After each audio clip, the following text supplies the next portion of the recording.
We're back. Discipline to Win, episode 40. Today we have a special guest in studio with us.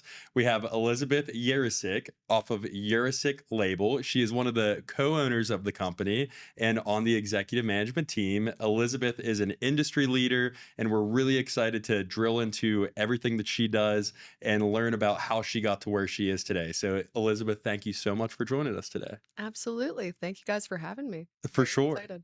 For sure. So the first thing I want to get into as I was drilling into your bio, I have worked with family in the beginning of my career. Mhm. And something that Nick and I look into a lot is you see a lot of family companies break down at some point. Is it second gen? Is it Yeah. third gen?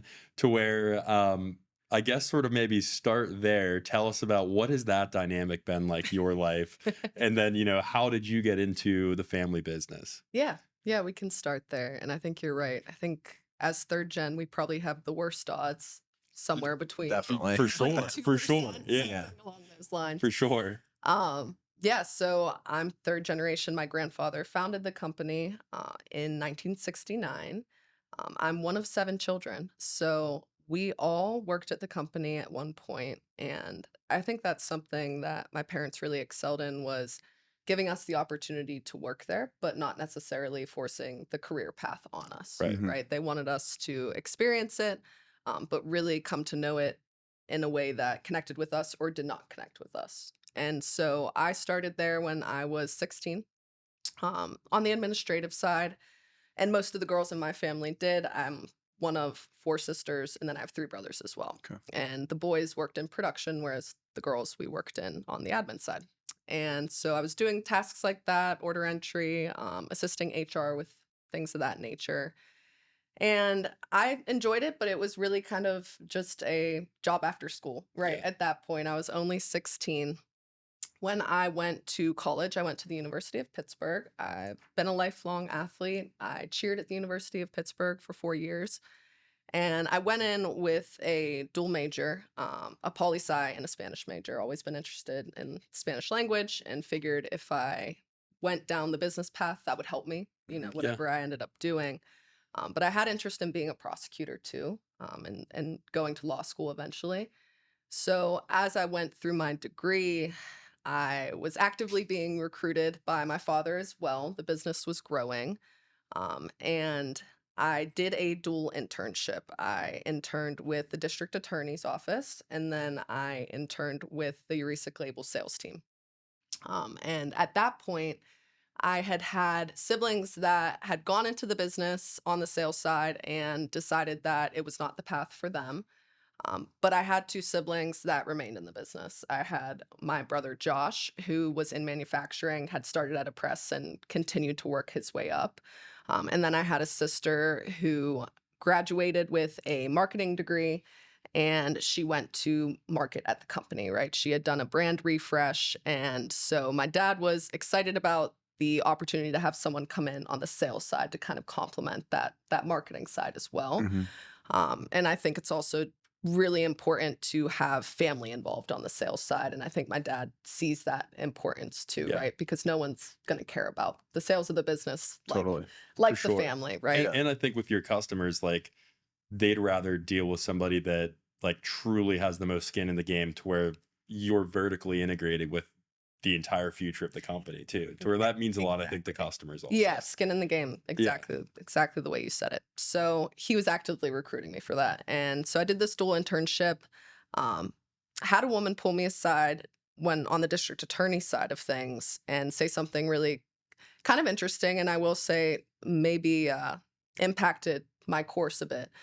She said that if you plan on having a family, this job it's tough Mhm. because of what you see, Yeah. right? Being on the prosecutor side, you Yeah. kind of see the worst in people. And I have the utmost respect for what prosecutors do, but it was eye-opening. And at the same time, I was having a great experience on the sales side of things at Yerecic Label. We expect a good bit of travel from our sales team. And so my dad wanted to be sure that I was okay with that lifestyle. A big part of our strategy is trade organizations and being very closely involved with the industries that we work with. So I was traveling a lot. I was with the team a lot. I was in front of customers, going to sales calls. really enjoyed it and decided that that was going to be my path. So I switched my major to be business and Spanish. And I ended up going to work full time 2 weeks after I graduated. And that is kind of the story. I started as a key account manager. I moved up into director of business development a few years after that. And then we did our first part of a succession transfer about 2 years ago now, October of 23. So it'll be going on 2 years this October. And so my sister, my brother, myself are now co-owners with my father. We will do another transition here when he's fully ready to exit the business. But the majority of the economic value of the company now lies with the third generation. So that was a huge accomplishment for us as a family. Congratulations. Yeah, that's Thank you. awesome. Yeah. Thank you so much. And my grandfather passed away in the early 2000s, so unfortunately he couldn't see that, but I think that'd be something that makes him really proud. And my grandmother's still with us. My parents were high school sweethearts, so they've seen this business since it was in the garage, worked together on this business since Yeah. it was in our family garage. So it really is a huge accomplishment for us. So For sure. hope Yeah. we don't mess it up. It's like it true. I think it just truly is like the ultimate success. Like you obviously know, very, very few businesses ever make it third gen. Usually like the second gen always messes it up. Yeah. Or then the third gen like messes it up. Yeah. So like your family has been able to pull off something just super impressive to me. So Well, yeah, thank you. very impressed. I think passion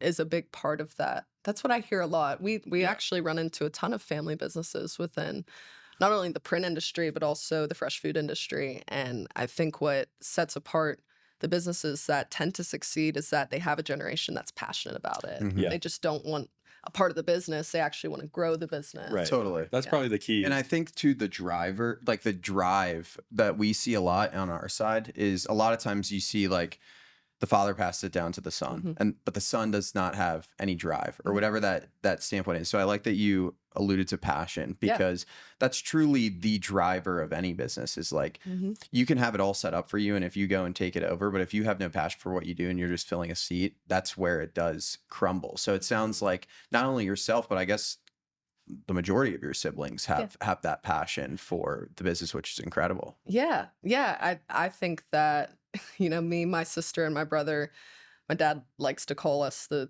three-headed dragons. He doesn't refer to us a lot Yeah. publicly by that, but privately he said that once or twice, and that's kind of the photo that I have for our text group because that's what you have to be. You have to be. Yeah. I love the name of your podcast. You have to be super disciplined, Yep. super resilient. But you have to have this passion where, you're texting at night about the problems that third shift is having. Yep. Or, we opened a facility in Arizona a few years ago. And so that's created a completely different dynamic than, what the past 50 years of the company was just Right. operating in Pennsylvania. Right now we have a whole other facility and it's across the nation. Yep. So I think all of those characteristics really play into it. And I'm very lucky that my siblings share those with me because it would not be possible. The business has just gotten really big. And so I really, I lean on their expertise, my brother in manufacturing, my sister. I've now taken on marketing. I sit over, I like to say the sell buy side of the business. So sales, marketing, research and development, bill of materials, purchasing, and estimating report to me. And my sister's kind of transitioned to take the other half of the front end. So she's now over accounting, quality, IT, sales coordination. But having those lanes that we have our expertise in has been super helpful to kind of be complementary to each other and keep driving forward. Awesome. Talk to us about, everything that your business specializes in. Yeah. What solutions do you offer to the marketplace? Yeah. So I laugh because when I tell people what I do, it's one of those things where the response is always, oh, well, I didn't know that someone did that, but I guess someone has to. Right. So our labels are probably in your refrigerator right now. They're probably on your ground beef or maybe a package of tomatoes that are sitting on your countertop. We manufacture pressure sensitive labels for the fresh food industry. Okay. So I'll use some terminology that we would use, prime labels, nutrition labels, scale labels. So those are kind of different product types, but generally the same type of pressure sensitive label, meaning that there's adhesive on one side and then there's going to be color print on the other side. So For us, there's a lot of additional categories that we can go into with our equipment, our presses. We can go into flexible packaging. We can do some fun things there, whether it's, stick packs. Think of like what you might pour into water, like a Yeah. liquid IV, something like Yeah. that. We could go into shrink sleeves, which is also big in the nutraceutical space or big in the beverage space. But for us, the labels have really kept the presses running so far. That diversification is definitely on the table for a little bit down the road, but something that's contributed to our success is being so narrowly focused on food. Hmm. In our industry, you call what we do a converter, right? We convert raw materials to finished goods. So many of the converters in our industry, if you go to their website, you're going to see that their markets are very spread out. They do pharmaceuticals, food and beverage, wine, liquor, spirits, all those things. And so it's hard to have depth in terms of knowledge and also industry penetration when you are so widely spread out, kind of jack of all trades. Hmm. So I think something that's uniquely contributed to our success is that we are almost entirely focused on fresh food. Really being involved in things like the annual meat conference, deli dairy bakery conference. There's pretty much a conference for every food you could Yeah. imagine. Yeah. Yeah. um, I saw you and were just one recently, like yeah, a week and a half ago. exactly. And we try to get deep in those organizations. So, not just going and exhibiting at these conferences and selling, whether it's to the food manufacturers or the retailers of the world there, but actually getting on the boards or contributing at the committee level to do that really deep relationship selling. And how are you how is your business separating itself from your other competitors? Yeah. So what are some dynamic factors that you guys do that maybe other people in the space don't do? Yeah, so that's a great question. One of our taglines, and it kind of feeds into that focus on fresh food, right, is that we serve at the speed of fresh. So for our industry and labeling in general, kind of the last thing that any product manager thinks of, but it's something that the product can't be sold without, right? You can't go into production without it. Your production schedule oftentimes will circle around when you can get labels in. So being quick to market, kind of like we were talking about Yeah. with David Allen, right? Yeah. That makes a huge difference. So for us, serving at the speed of fresh, Hmm. so very short lead times, quick turnarounds, something that we call heroic service, right? So if we get a call that a meat manufacturer that we're working with needs labels because they're running second shift and they don't want to shorten order for a major retailer, we'll say, we're going to fulfill that and we're going to cut into our schedule and do what we would call a rush. And then we're going to use one of our carriers who is going to literally fly those labels to them and get it to them in time for production. Because oftentimes what we're looking at is a really high value of that food that they're going to waste. So not only is it terrible sustainably, right? It's bad. You don't want food Right. waste, but also as a business decision, it's a lot of waste in terms of their manpower, in terms of their packaging, and then they're disappointing their customer as Right. well Yeah. at the end of all that. So if we can differentiate by being the people that save them in that situation, that really has worked to our advantage. With like, I'm so curious about all of this.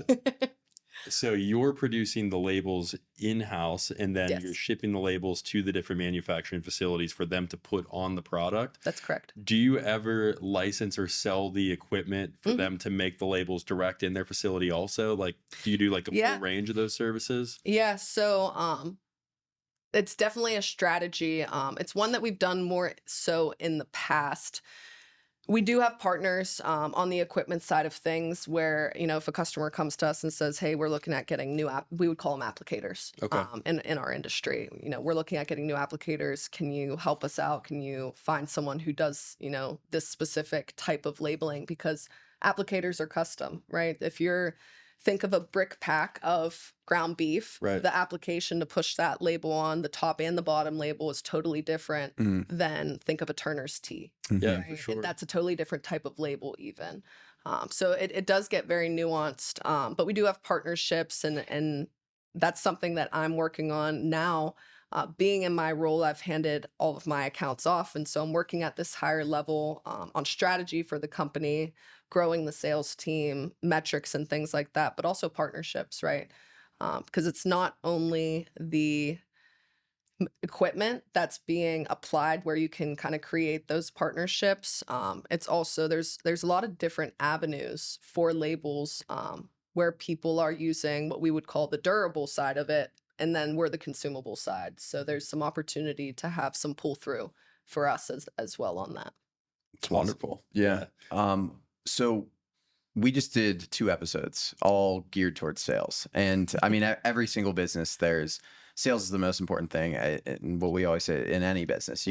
you can never have a lack of sales That's is exactly right. what we always say. So what are, whether it be like a training program that you run or with your sales team, what are some certain qualities that you look for in those people, and how do you develop them so that you can get the most out of your sales team so you guys can continue to grow?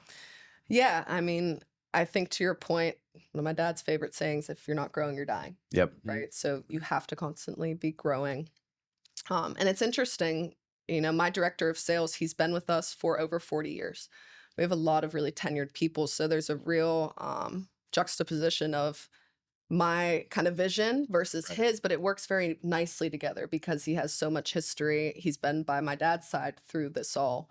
For us, I think, the traits that you asked about, kind of similar to being a business owner, quite honestly. You have a huge responsibility being in sales at the company because the entire success of the company Right. rests on your shoulders, Mhm. right? So I think that integrity, is really, really high on my list. Something that, I have in-house people who report to me that are on the buy side of the business, but all of my salespeople are remote, with the exception of that director of sales. And so that's different than the majority of the people that my siblings are also over, right? So it's a different dynamic than what we're used to in terms of management, and so that's where the integrity comes in.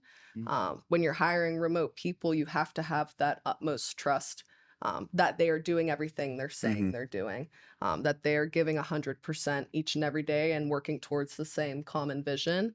I think persistence, resilience, especially because in our industry, our sales cycle is long. I actually just ran a report on Salesforce, and it's about 80 days right now, and I even think that that's probably showing short. I mean, I've worked on deals that take 2 years, Mhm. Okay. right? And then sometimes it's like, hey, I have this amazing opportunity and I need it next week. So you Right. guys need to find a way to make it happen. Right. Yeah.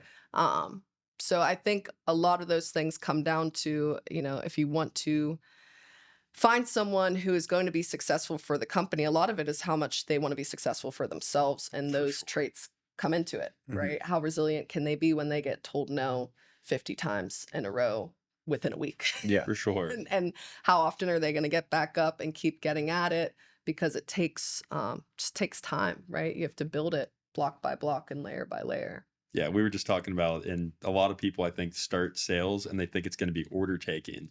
It's like they think it's just going to be like, "Hey, here's my product," and the client is just going to say, "Yep, I want that," and they think that that's the whole evolution, and like that's not sales, you know. Wouldn't So it be we, wonderful though? right, that'd be marvelous, right? Yeah, like it's being able to truly just help people, and I think that our qualities that we look for align a lot to where I always say if anyone's going to be successful here, they got to be positive, optimistic, want to grow Mhm. because you just wouldn't be aligned with our organization if you personally don't want to grow, just never work out. Yeah. And then I think just genuinely wanting to help people aligns so well with being good at sales because at the end of the day that's what sales is Mhm. you have solutions, people have problems, you try to position yours, above anyone else's and then match the correct solution to their problem. And I think if you do it correctly, no one ever even knows Yeah. that you're in sales. Mhm. Yeah, Because if you exactly. just Yeah. focus it purely on helping somebody. So I think Mhm. once people get that, it sort of unlocks their mind and then I think become so much better at sales than trying to just push a product or something Yeah. like that. Yeah, I agree with that. And, you said something interesting at the beginning about kind of the order taking or different expectations that different jobs have. We've been doing a lot of hiring recently, so it's been interesting, specifically in the sales area, and it's been interesting for me to hear just the way the different companies are set up in terms of responsibilities. And I'm sure, what you're industry has to do for selling is probably different than what our Mhm. industry does as a manufacturing industry.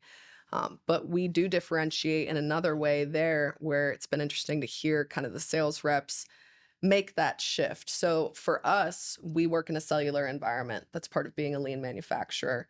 But we actually are not only lean in the manufacturing side, we bring that to the administrative side, and that's where the cellular environment comes in. So instead of having these silos of graphic designers and sales coordinators, which is what we call our customer service, and key account managers, where things are just kind of thrown to whoever is available or has capacity at the moment, we pair up in teams, right? So each of our customers gets one key account manager, one sales coordinator, and one graphic designer.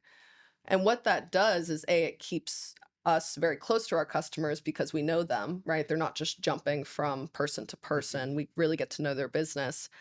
But on a sales side, that sales coordinator is doing the majority of the day-to-day processing work, right? And so it's been very interesting to see salespeople coming from other organizations within the industry who their responsibilities are so vastly different in their day-to-day. So much of their time is spent doing either that order entry or working kind of internally to figure out how the sale is going to happen, even where it's going to be printed.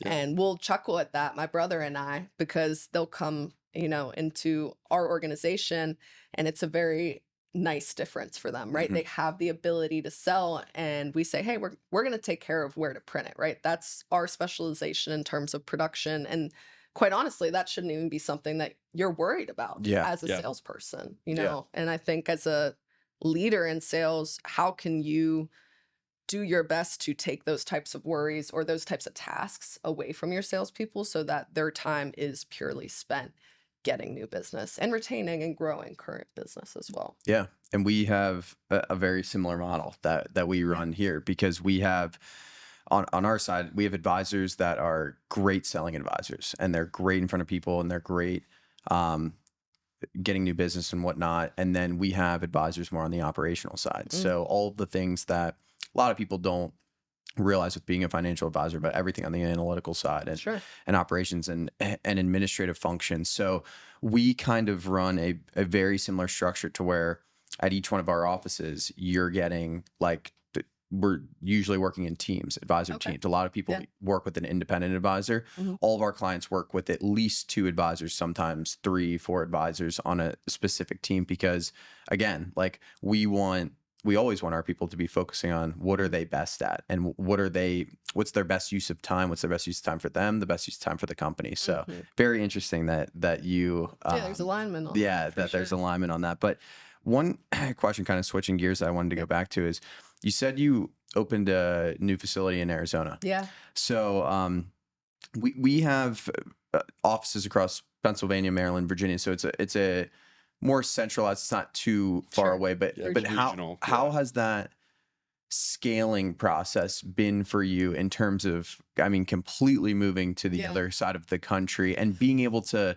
still operate that efficiently, effectively, along with the other facets of your business here? Yeah. So I'll take you the long way around it because it's been a long journey. We've wanted to get out west for close to 2 decades now. And there was a strategy behind it, right? It was low investment, put salespeople out there, and grow the business out there on the West Coast. We've been servicing North America for over 2 decades, but we intentionally wanted to grow the business on the West Coast to have a presence out there. And so we got to the point where about 40% of our business is west of Texas. And so we really tried to let our customers drive where we were going to go. Debated whether it was going to be California, Nevada, Arizona, and ultimately Arizona was the winner. But then really it was COVID. COVID was a terrible thing to happen, but in a way, it was positive for us because you have to think our business is very recession proof. Whenever people do not have funds that they can spend, discretionary Hmm. in a discretionary way, they're eating at home. Hmm. Yeah. And when they're eating at home, they're buying food from the grocery store. And so that means that we are doing well, right? And so during COVID, we were over capacity at our Pittsburgh facility. And as we talked about, something that's really key to what we do is ensuring that we have that quick turnaround Mhm. service. So extending lead time, and many converters were in this place. There was also supply chain issues for us during COVID and in our industry, but many converters were extending lead times like 6, 8 weeks, and that's just unheard of in our Yeah. industry. So at that point, we decided we're pulling the trigger. We're going now, because we need to, maintain this capacity balance. That's something that being a manufacturer is really, really important for us, right? Sales and capacity, and Mhm. always kind of having your eye on that balance. But so yeah, we made the decision. We went out to Arizona, and we actually decided to go, bigger than what we had originally intended, and just, trying to make it a facility for growth. So right now in Pittsburgh, our facility has 6 press cells, and and it's about 45,000 square feet. We made the facility in Arizona a pretty nice match. So it is about 40,000 square feet, and there's hookups for 5 press cells. There are 3 that are up and running, and then we just ordered a 4th that will hopefully arrive in the fall.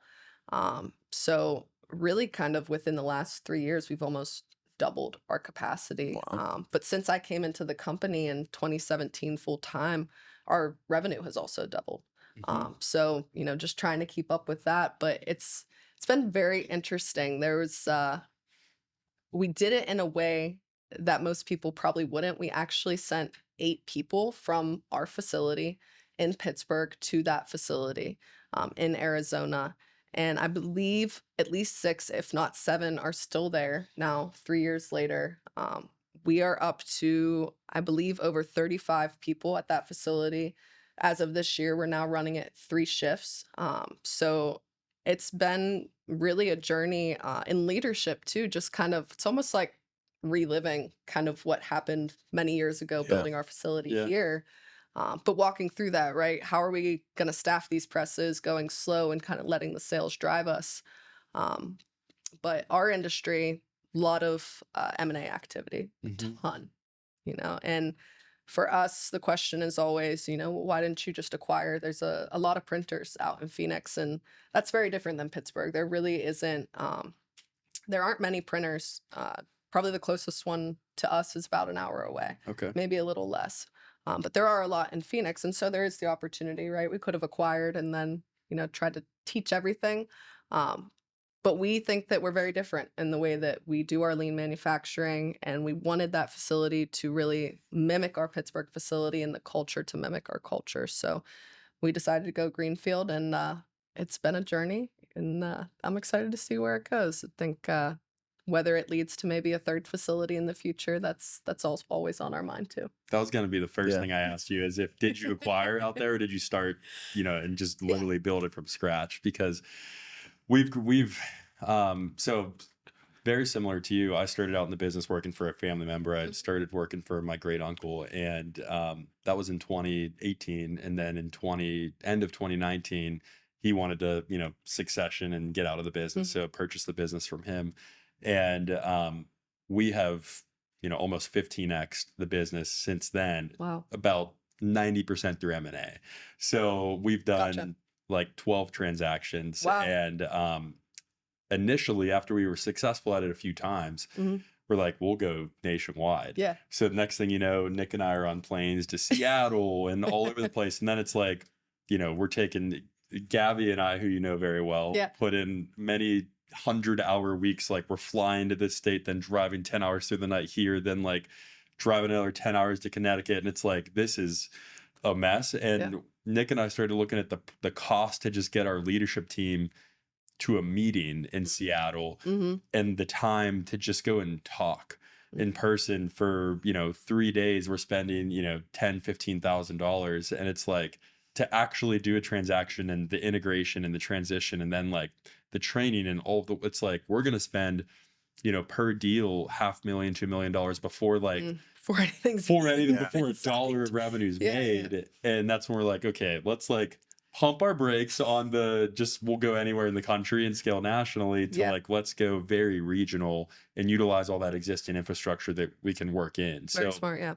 like for our business, like yours is very product driven and Mhm. ours is almost I mean it's exclusively service driven. Exclusive Mhm. service. So there's nothing proprietary in our industry at all. Every financial services company has access to the same investments. So you really have to be able to differentiate yourself in how you serve your clients. And so with us, that came to getting them as many solutions for all of their problems in one under one roof. So instead of just handling the asset management, we hired, CFPs to do all the financial planning. We hired insurance consultants to take care of their healthcare, tax accountants to take care of their taxes. We wanted to give that family office offering to, people of all net worth, not just, 10 million plus, but just, the average Western PA household with $1 million, 401k. Yeah. And that became much easier to actually deliver logistically because we don't need a CFP at every office if everything's within, Sure. 2 hour drive or Mhm. 3 hour drive. So then regional became much more clear to us of like that's the path forward because we can keep cost a lot lower than having to go and hire independent people all over the country. We can leverage the same resources in a regional location. So that's how we ended up in PA, Virginia, and Maryland and not, you know, all over the country. Yeah. Yeah. Yeah. But like that was my first thought as soon as you mentioned Arizona. I'm like, I'm guessing you probably like bought somebody out there first, but it's even more impressive that you Oh, stood thank everything you. up Yeah. completely organically from scratch out there. Well, thank you. Yeah, I think to your point, though, one of the biggest lessons that you learn, especially being in a leadership position younger in our careers, is just because you can do it doesn't Right. mean you should do Mhm. Right. Yeah. Right. Right. When you have the capability, and it sounds like you guys were very successful, but it sounds like you also had the understanding or the realization of, what resources it was pulling, not only from the business, but Right. from you. And, Yep. what was the return on that? Right. Not only Right. in revenue, but in time as well. Right. Mhm. For sure. Yeah. And I would imagine too that in your business you have the ability to where like your Arizona location, like let's say your Pittsburgh location's at max capacity Hmm. and you have orders to fill that might be in Maine, Yep. your Yep. location can also produce for that. So like that's where I'd say like you have like an Yeah. advantage that we don't to where Yeah. like you can leverage, those Yeah. locations to fill like similar orders, I Yeah. imagine. And ultimately, you try not to do that, right? Yeah. Because some of the value is that you're close to the customer. That's a Yep. lot of the Right. value. And that's a lot of the reason why we wanted to do it. But duality is really important in manufacturing, extremely important. You always want to buy your equipment to have that duality.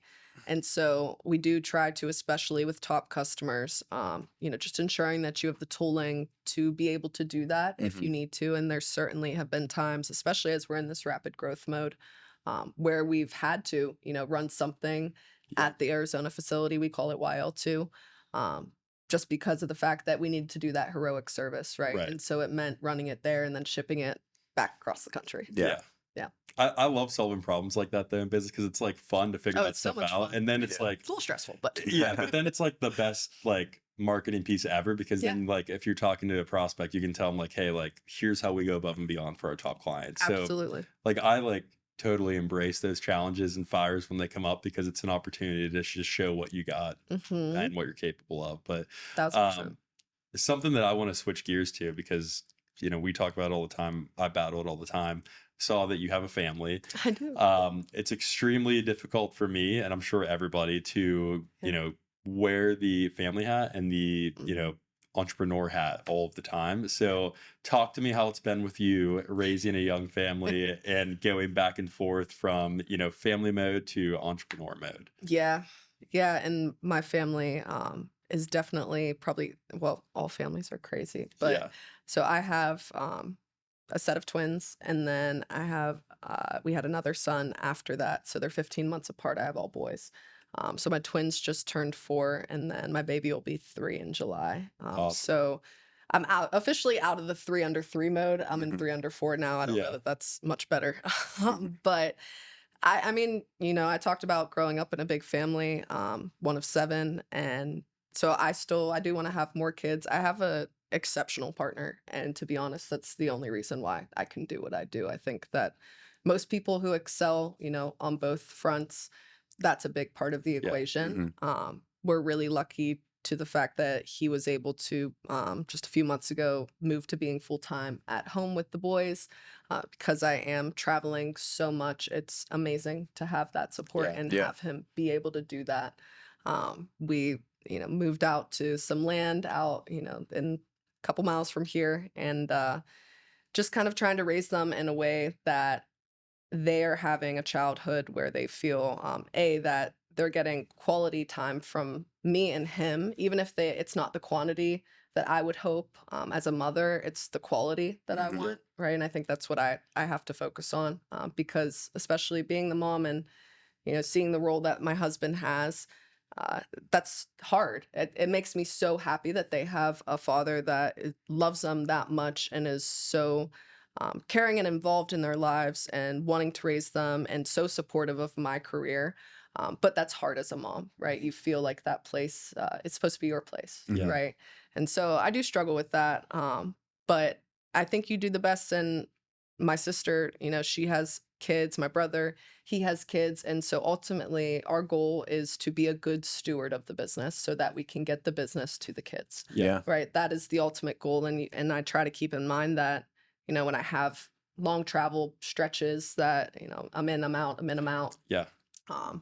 that's what I'm doing it for, right? Yep. I'm doing it for them. I'm growing it for them so that they have the same opportunity that my dad and my mom gave to me with, her support of him and him doing what he did.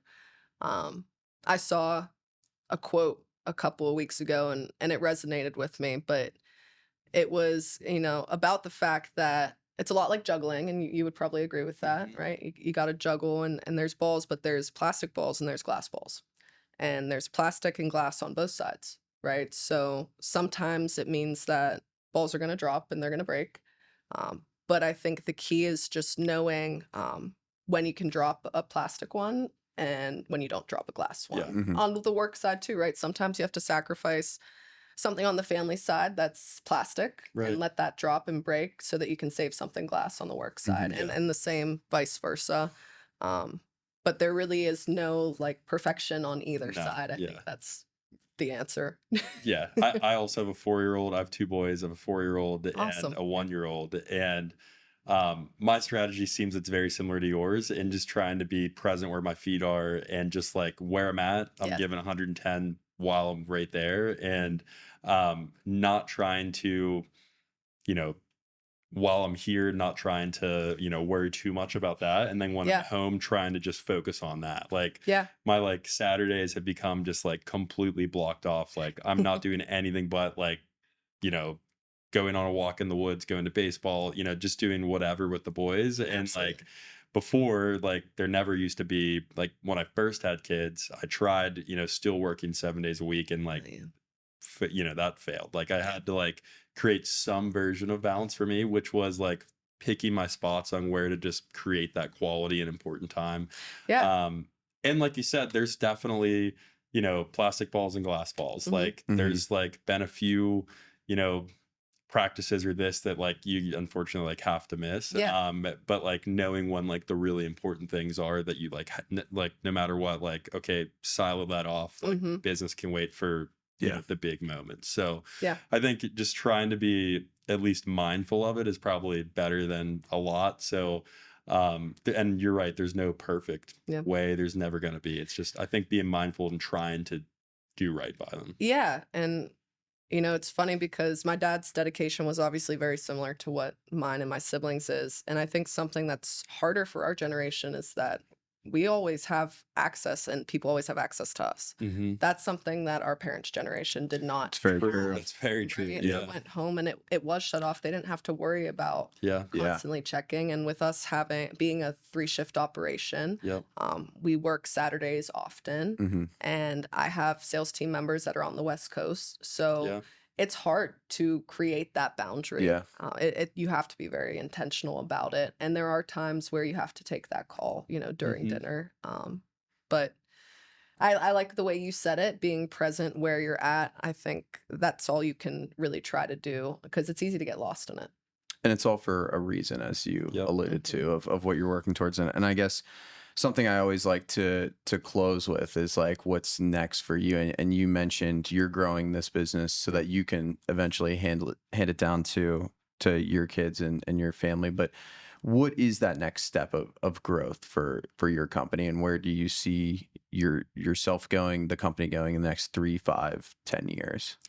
Yeah, I think, the larger we get, the I don't want to say better opportunities that we get, but Mhm. it really is the truth, right? Hmm. You become more visible to larger companies, and you're presented with, kind of unique side roads, right? Whether it's diversification of your products or whatever it might be. So I do see diversification in our product lineup as being something that we're pretty focused on. Um, it makes a lot of sense, kind of what you were talking about with your business, how you found those complementary services Hmm. that, hey, our clientele, this is something that would really fit that they're already looking for, and we could make it much easier for them in their Mhm. buying process to do that all in house. Very similar for us in different packaging types, right? And, having the capability to do that. I especially love things that don't require CapEx, but there's Right. going to be that Yeah. as well. And that is some of the fun part of it, looking at equipment and doing that R&D work behind it. But I think that really is kind of where we're going in the future is, complementary products that are going to help our customers win, going to make their buying process easier, Hmm. and going to make, just their manufacturing process easier overall. But the sky's the limit for us, I feel. I Yeah. think with my siblings' help and my dad, of course, that I think we can do whatever we set our minds to. Yeah. Awesome. That's wonderful. Well, it was a pleasure, learning just a little bit about you, about your business, Mm. about the future, and just great to meet you and meet another business leader in the area.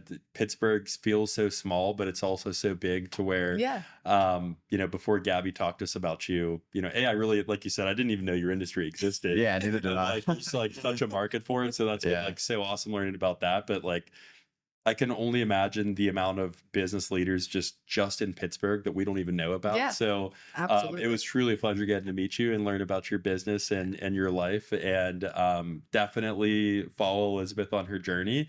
I'm sure it's going to be exciting and impactful, and we can't wait to follow along and see everything she does. Well, thank you guys. Yeah. Thank you for Thank you having so me. much. Yeah. We Absolutely. appreciate it. Thank you. And then follow us on all of our socials: YouTube, Instagram, TikTok, and stay tuned for what's next.